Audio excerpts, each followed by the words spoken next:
सोचिए अगर आज बॉलीवुड की फिल्मों में महिलाओं के सारे किरदार पुरुष निभा रहे होते। सुनने में यह अजीब लग सकता है, लेकिन साल 1913 में भारतीय सिनेमा के जनक दादा साहब फाल्के को अपनी पहली फिल्म राजा हरिश्चंद्र में रानी तारामती का रोल एक पुरुष रसोइये से करवाना पड़ा था।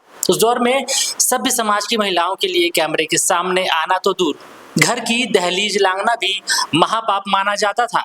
ऐसे अंधेरे दौर में समाज की बेड़ियों को पैरों तले कुचलकर एक अकेली मां ने इतिहास रच दिया।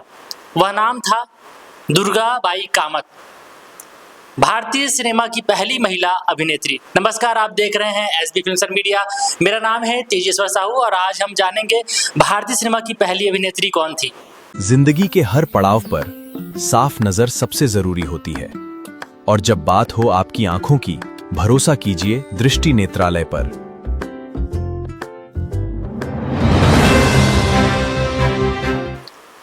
दुर्गाबाई कामत का जन्म साल 1879 में मुंबई के एक बेहद रूढ़िवादी मराठी ब्राह्मण परिवार में हुआ था। उस जमाने की बंदिशों के बावजूद वह असाधारण रूप से प्रतिभाशाली थी। उन्होंने 7वीं कक्षा तक पढ़ाई की, जो उस समय महिलाओं के लिए बहुत बड़ी बात मानी जाती थी।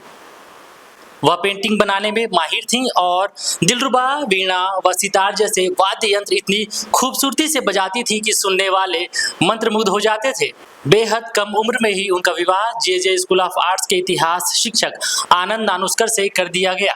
साल 1900 में उनके घर एक बेटी ने जन्म लिया, जिसका नाम कमलाबाई रखा गया। हालांकि दुर्गाबाई का वैवाहिक जीवन खुशहाल नहीं रहा। घरेलू प्रताड़ना और मानसिक उत्पीड़न से तंग आकर उन्होंने साल 1903 में अपने पति का घर छोड़ दिया। समाज के तानों के बीच अपनी 3 साल की मासूम बेटी की परवरिश के लिए उन्होंने वह रास्ता चुना जिसने आने वाले कल की तस्वीर बदल दी।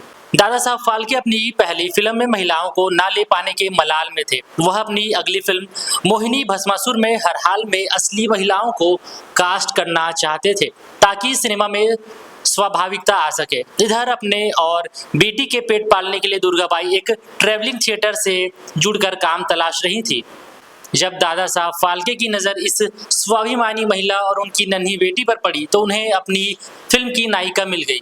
उन्होंने दुर्गाबाई को फिल्म में मुख्य किरदार का प्रस्ताव दिया। उस दौर में अभिनय को वेश्यावृत्ति जितना बदनाम काम समझा जाता था, लेकिन आर्थिक तंगी और बेटी के भविष्य के लिए दुर्गाबाई ने समाज के डर को दरकिनार कर दिया। उन्होंने फिल्म में देवी पार्वती का मुख्य किरदार स्वीकार किया, जबकि उनकी बेटी कमलाबाई मोहिनी बनी। जैसे ही दुर्गाबाई कैमरे के सामने आई, समाज में एक भूचाल आ गया। उनके इस साहसिक कदम का चौतरफा और तीखा विरोध हुआ। रूढ़िवादी ब्राह्मण समुदाय ने दुर्गाबाई और उनकी बेटी का पूरी तरह से सामाजिक बहिष्कार कर दिया। लोगों ने उन्हें अपवित्र, कुलकलंकिनी और चरित्रहीन जैसे गंदे शब्द कहे। इसके साथ ही पुरुष कलाकारों का भी अनोखा विद्रोह देखने को मिला। सबसे अजीब विरोध उन्हें थिएटर और फिल्मों में काम करने वाले पुरुषों से मिला। चूंकि उस समय एक पुरुष ही महिलाओं के कपड़े पहनकर पैसे कमाते थे, इसलिए महिलाओं के आने से उनका रोजगार खतरे में पड़ गया। महिला किरदार भी पुरुष ही निभाया करते थे। पुरुष कलाकारों ने दुर्गाबाई के साथ काम करने से साफ मना कर दिया था। इसके अलावा दुर्गाबाई पर मंच पर हमले भी होने लगे। जब भी दुर्गाबाई किसी नाटक के लिए मंच पर उतरती तो रूढ़िवादी भीड़ उन पर पत्थर, गोबर और सड़े हुए टमाटर फेंकती थी, लेकिन दुर्गाबाई चट्टान की तरह डटी रही। तमाम अपमान और संघर्षों को सहते हुए दुर्गाबाई ने हार नहीं मानी। उन्होंने आगे चलकर लगभग 70 फिल्मों और सैकड़ों नाटकों में काम किया।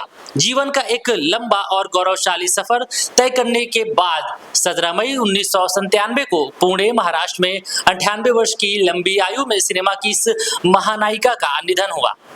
दुर्गाबाई का वह एक कदम भारतीय सिनेमा के लिए मील का पत्थर साबित हुआ।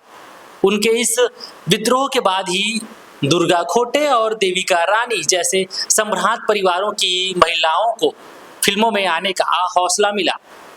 उनकी बेटी कमलाबाई गोखले देश की पहली बाल कलाकार बनी और उनकी अगली पीढ़ियों ने भी सिनेमा की सेवा की, जिसमें उनके परपोते और मशहूर दिवंगत अभिनेता विक्रम गोखले शामिल हैं। आज जब हम पर्दे पर देविका रानी से लेकर दीपिका पादुकोण की अदाकारी की सराहना करते हैं तो हमें याद रखना चाहिए कि इस रास्तों के कांटों को सबसे पहले दुर्गाबाई कामत ने ही साफ किया था। साथियों, आज हमने भारतीय सिनेमा की सर्वप्रथम अभिनेत्री के बारे में बात किया। उस दौर पे वे कैसे समाज से लड़कर आगे आई और अपने अभिनय पर काम किया।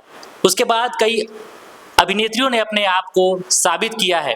साथियों, आज का यह वीडियो आपको कैसा लगा कमेंट बॉक्स में बतलाएं और ऐसे ही खबरों के लिए हमारे इस चैनल को जरूर सब्सक्राइब करें। मुलाकात करते हैं नेक्स्ट वीडियो में।